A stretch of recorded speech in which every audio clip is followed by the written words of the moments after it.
Ungayithola incwadi yakho mntakwethu. Ayifunda ngezwe kwagcwala usizi kwagcwala umunye enhlizweni yami. Abhlungu inhliziyo yami mntakwethu. Ayi. Kunjalo nje ubaba ufuna okungokwakhe. Wangilaya inhliziyo yami. Fake emacaleni. Wangithandisa umuntu ngiyisichaka emhlabeni ngingena lutho. Ayi. Phoke uyadala ubhuti onemali. Cha, mntakwethu.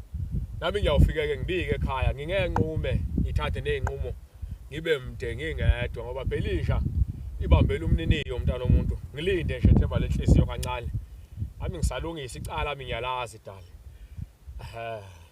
Asihlukane soka lami lishonile.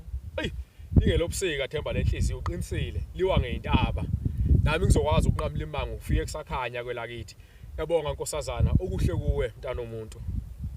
Uzungalibali uthande ngithanda ngalo. Ngabe ngilibele mina uqobo mntakwethu.